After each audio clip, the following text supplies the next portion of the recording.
formal na punanumpa ang ika-16 na Pangulo ng Republika ng The President will now proceed to sign his oath of office.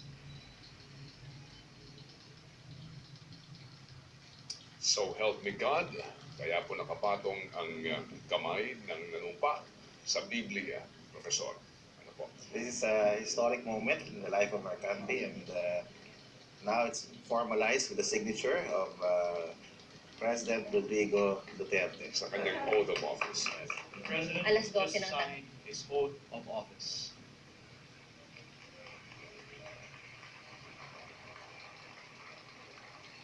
At alas 12 nga ng tanghali, so officially na.